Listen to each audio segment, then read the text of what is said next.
Hey, Cher and Susan and Lisa and Sandra.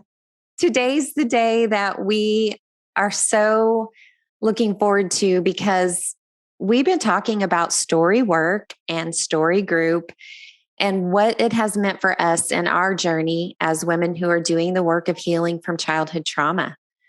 And today we get the privilege and the honor of having our beautiful sisters, who we affectionately call the Pearls, with us and who have been journeying with us for, I think, it's over 2 years now. Is that right, Cher? Yep, over 2 years. Yep. And so we're just going to have a conversation today. And we want you to know we actually do what we're doing twice a week. We meet twice a week for a couple hours each time we meet.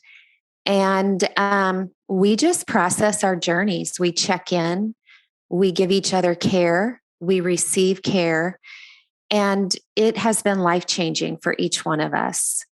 And we have a few questions that we've put together that Cher's going to kind of facilitate the conversation and let Susan, Lisa, and Sandra just share from their heart of what story work and story group has meant for them. So I just want to thank you, Pearls, so much for being with us today. And just look forward to how this conversation is going to go. Yes, I echo a lot of that, Candace. And I'm like just so excited to have you here. And, it's one thing for us to show up on our podcast and talk about our journey. But we do it in community. And this is a beautiful community that has formed, and our lives have been so impacted. And that's really what we want to talk about today is just what are some of the ways that you have experienced change or transformation or help on your, in whether it's talking about things from your past, from your childhood harm, or even into how you do life today differently because of doing story group and being in this community for, like Candace said, over 2 years. So we're going to just really open it up. We want it to be a casual conversation between us. And so, we might interrupt, we might laugh, we might cry. We don't care. We're just here, and we're wanting it to be really real. So I'm going to turn the floor open and invite Susan and Lisa and Sandra to just share some of their thoughts with us. Oh, hi, I'm Susan. I wanted to thank you, ladies, because I remember very quickly I was terrified of the first story group. I was terrified that you would all turn on me, and you didn't. And you really modeled for me sort of steering the boat right into the grief, the anger, the pain, as opposed to going around it or talking about coping behaviors, which I think a lot of therapy or accountability that I've experienced was about. It was a list of how did your day go? How did your week go? Were you good? Were you bad? Were you, all these things, as opposed to here I am. This is how I'm showing up. The first time someone said to me, well, of course you did. Of course you did that. How could you not? You were a child. I mean, something cracked open, shifted, and has not returned. Yeah. And I also felt so privileged. I thought, these women dive deep like me. Mm-hmm. They're not, they are maybe they're afraid like me, but we're going to do it. We're going to go deep, and we're going to share. And I felt finally safer to do that. And that has increased as my trust has increased, which is ironic because talk therapy is about trust. But if you have never trusted anybody, really, how do you trust? It still remains surface. So I'm internally grateful because I've learned how to speak to myself by being taught how to speak to you all, how to love you, how to respond to you, right? That's being modeled. And then I've been able to turn that voice toward myself. So I guess that's something, those are some things. Yeah, I remember. Is it the flowery language? Oh, golly. It's like the equivalent of like two hand like shake, like, oh yeah, honey, ugh.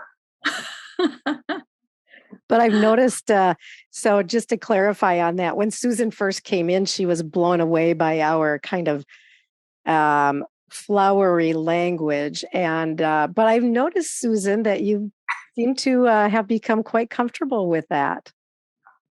Well, to me, it wasn't real.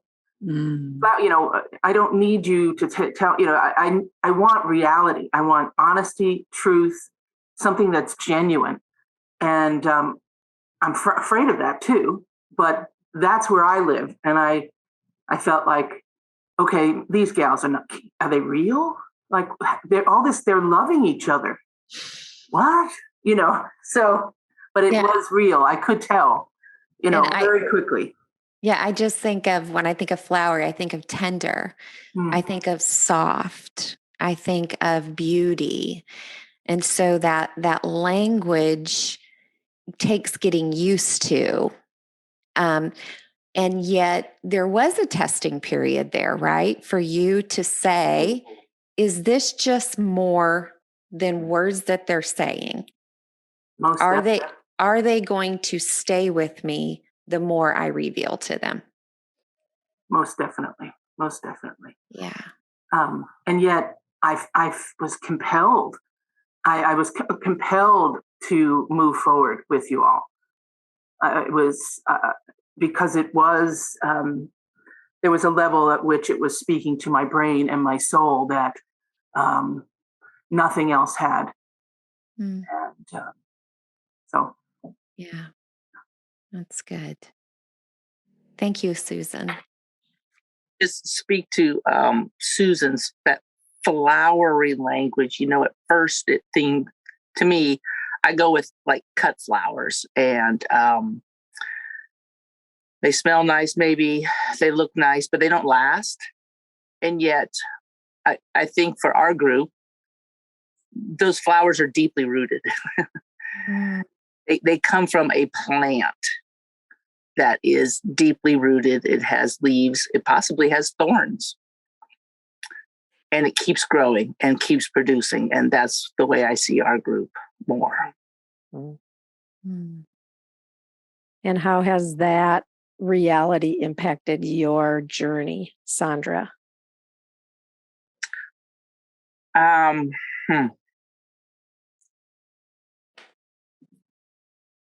I've just been thinking about, this is what I tell people when they ask, what the heck is it? I think that the simple thing, and you may have already had a whole podcast on this, I don't know. But when we experienced harm, when we experienced neglect, abandonment as children, we didn't have anybody with us to help us process. And you all have been with me. And that has made all the difference. I can bring embarrassment and shame to you all. I know I can. And nobody reflects that back to me. What you reflect back to me is just acceptance and curiosity and just a big, try not to swear here, desire to hold me. And that how has that transformed me? I don't know. I feel like I could check the box, less of an idiot now. Mm. I just feel like I have solid ground and roots. I'm going to go back to trees and plants. I am up here in Alaska right now, sitting in a camper because there was no room in my kids' house for me because they had lots of company. But there's a lot of trees around, and the trees here, because this island is made of rock, and the trees don't have a chance to have deep roots, but their roots are intertwined with each other. When you go into the forest, the roots of the trees all around them are holding them up from the big winds that we have here. And it's just community. And we have all been together so long that our roots are intertwined. And I remember coming to this saying, I don't know, I need friends. Even if I have to pay for it, I need friends. And so I started a group that, with us, we started a group where we did pay to spend time together. And it was so nourishing. We all said, let's do this again and keep going and keep going. Yeah.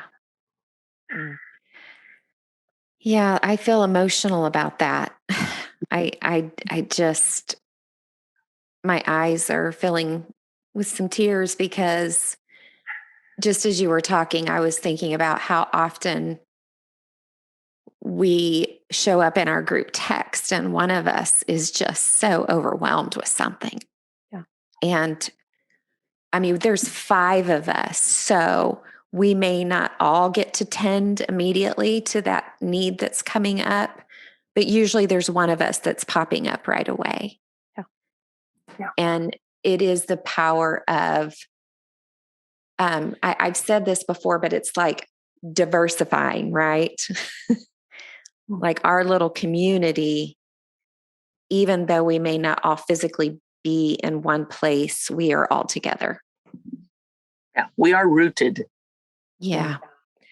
I really love that. And thank you, Sandra. Those are really such good and insightful comments, really. I love that picture of the interrootedness of the trees. And I'm just thinking about how, as we have been together now for a long period of time, we have gotten to know several stories of harm in each other's lives.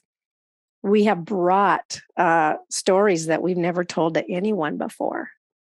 And so then when we interact on even things that are going on maybe in our lives today, we have this awareness that you all know my stories. Like, you know why I'm doing what I'm doing, in some sense. And I want to just ask that question, like, what does it mean to you to be in an ongoing community where you have brought some of your hardest stuff and been loved there, and you now know you don't have to hide? Like, you can show up and be real. What does that mean to you?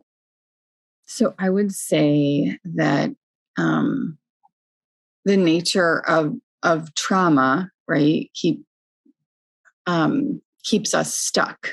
So there's some stuckness in some of our young places. So like this community and your faces and your eyes have been a place where my little girl can show up and find grounding and attunement and care and create some level of like unstuckness so that I can show up at work or at a kids parent meeting as my adult self with more integration and understanding of what some of those younger places are experiencing in my everyday interactions with people, and with trauma and stories of severe neglect. There is such disintegration. So for me, this community, this work has been has created integration for me and connectedness. Yeah. I wonder if you can say a little bit more about what that integration looks like for you. Let's see. Okay. So the integration for me probably looks like awareness and pause. So the curiosity of our group members around some of those young places, when I sense a very similar feeling in my everyday life, I can pause a moment and from the modeling of curiosity, kind of hold what my behaviors are, what I'm thinking or feeling in some curiosity, to allow then to be able to pause and choose something different, right? So that changes the trajectory of my relationships, my interactions, my behaviors in my adult world. So I think pause, awareness, does that answer your question? Mm-hmm. Yeah. And I loved how you used the word, Lisa. You said with disintegration, and I'll add another word that I think of a lot, which is fragmentation. Sure. When we feel scattered and are scattered, we're stuck. You used the word stuck. And how the more kind of integrated we become, and then that in the context of care and community, like unstuck means movement or motion, right? Like, and that's what I hear when you mention like going into like a parent meeting, right? And like, you're not stuck. You can be in motion. The way you relate is just changed because you don't walk in feeling, overwhelmed by needing to hide or shame or insecurity. Not that there isn't some of that there, but even in the context of that, like you are able to be in motion. Other thoughts on that topic of? Yeah, I had some thoughts about what Lisa. I was just seeing the pictures, like,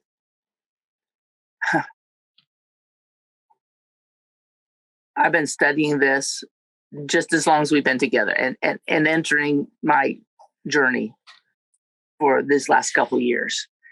And we hear all this stuff of how to help us, and plan A, plan B. I mean, just things to do. But being in the group, it's like Lisa was saying, when we get stuck and we get fragmented, we have each other to remind us of who we are, just to remind each other to breathe. I think we say that every single time we get together, every group text. And I need that. I'm not real smart. I ain't got it. So we need each other. We need each other. We need community to help us when we fragment, when we get stuck, when we get scattered, to pause. I've just seen that so many times. We know this stuff. We did this 3 months ago and we did it 18 months ago, but we need that constant walking side by side. helping us through it again and again. Yeah. And I would say, like, even in the particularities, right? So the particularities of our stories, we each need something. We need the same thing, and we need very different things. So there is some level of the community creates for us containment, and in particular, there's probably certain words, right? And so for me, the word is tethering, right? I think that was Susan's. In my story, I need some level of tethering because I have some young places that that created such fragmentation and disintegration for a little person. And so to have other people's voices and faces and eyes to tether me in these places where I start to feel young again. Mm-hmm. And say that is going into a parent meeting. I can text and I'm like, hey, this is what's happening. Right. And then the responsiveness of our group is such good attunement for those places of harm for me. Yeah. Lisa, I like you've used the word attunement several times. And, I want to just say, attunement is being able to truly see, not just in the physical sense, but even somebody's inner world, right? And I'm thinking about when we show up, that we come wanting to attune, wanting to see, but we also come knowing that we're going to be seen. And it always moves me when maybe we all pop up in the screen and we now know each other so well that if there's someone maybe a little more, I don't know what the word would be, dysregulated, off, all of our eyes go to that person. And it's like everything else is put on hold, right? Yep. Everything else is put on hold because we know in that moment, which one of that us is, and it's me a lot of the times, like we know we're going to be cared for. We know we're not going to be passed over. We know that we're not showing up in a group that masks are okay. And we need different things, I think, in that attunement means, sometimes we need a mother who just says, oh, honey, come here on my lap. Let me hold you. Sometimes we need somebody, a mother or, a mama bear who's going to go over and say, who did this to you? Excuse me, right? Sometimes we need an avenging angel. Or, sometimes we need a shield. We need to be pulled, sort of surrounded by warriors. So it's different things, different parts of what we didn't get in those moments, in that sort of clearing in the woods that miraculously we get to take with us wherever we go. We know we'll meet each other in that clearing, and we've got each other in that safe space. So.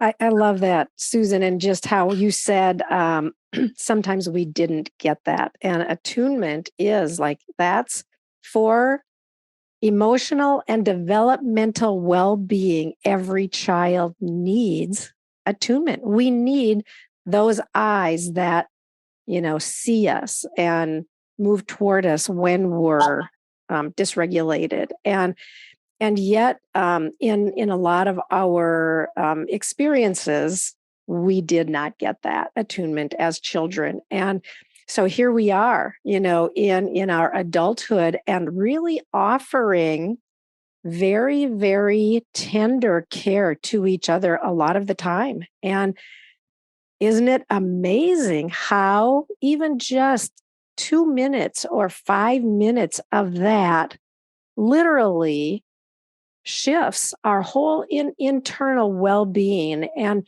then now we have this experience where we know that this is a place where we can come and even ask for it, and know that it's offered with such you know um, knowledge of even who we are and what we need, because we know each other's stories.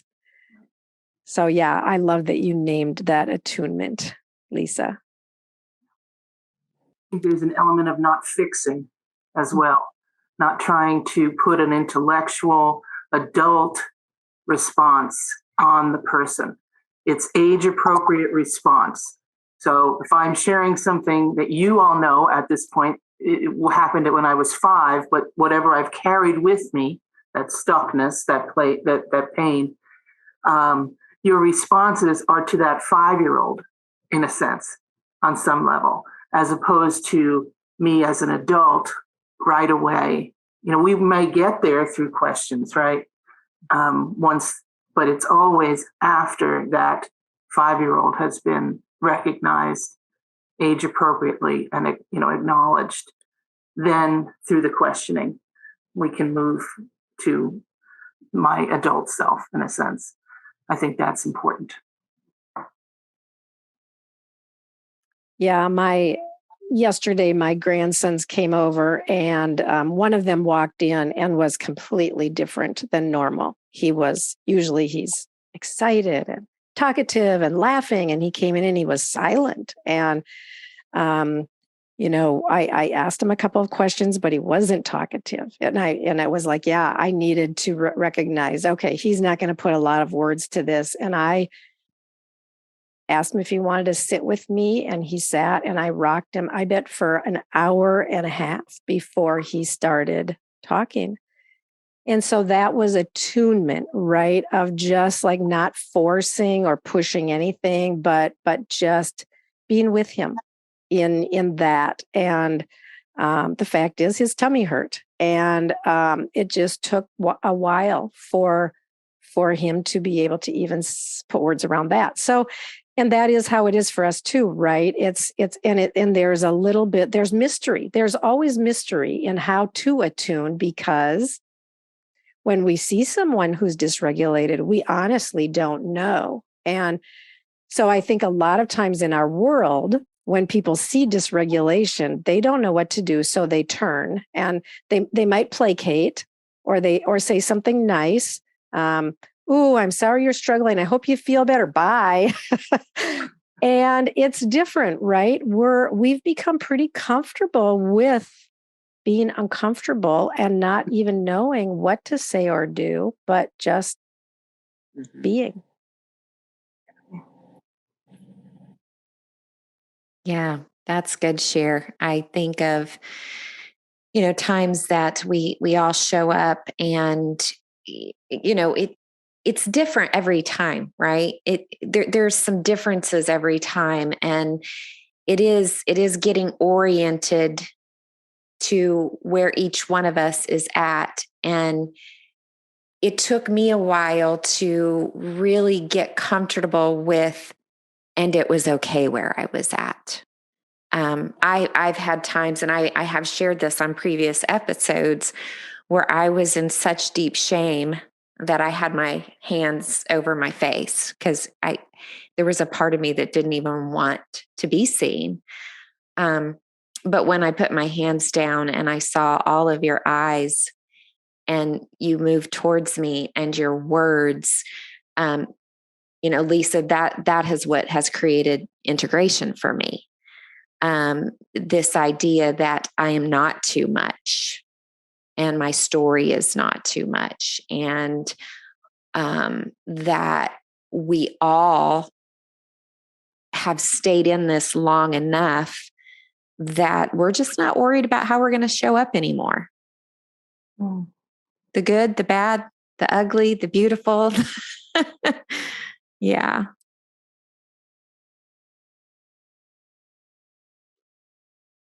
Love that, Candace. I think we're going to wind down in a bit. Any last thoughts that anyone just feels like, I really know I need to say this? I was just going to say, I do want to hear from Lisa of what she feels with attunement. But when Susan says it's nice to come and we don't fix, I just want to say sometimes we do try to fix, and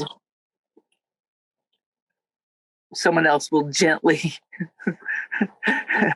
say, "What the heck? Are you trying to fix them?" But anyway, they don't actually say it like that. So we're not perfect. Oh, But as a team, we're pretty stinking good. Yeah, we didn't even get into rupture and repair, which we have had.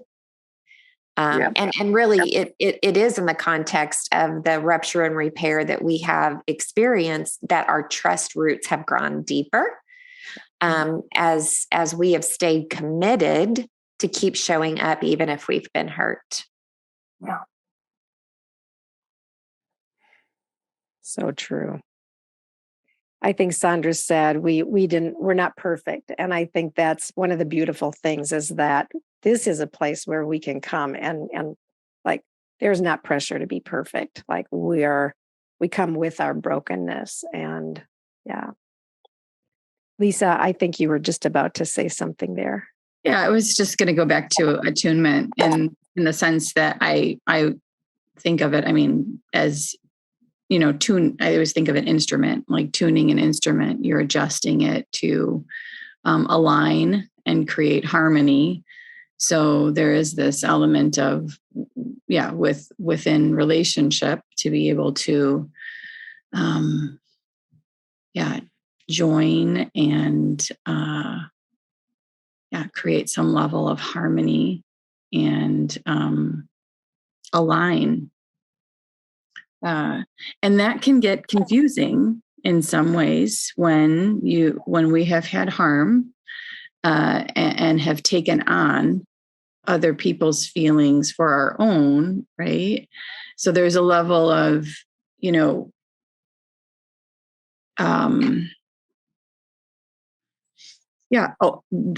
an additional level of awareness that needs to happen. Like, okay, I'm feeling my own feelings, and can I attune to you and create some harmony between what I'm feeling and what you might be feeling. And in that is and here I'm going to go to the mutuality. That creates relationships that have some level of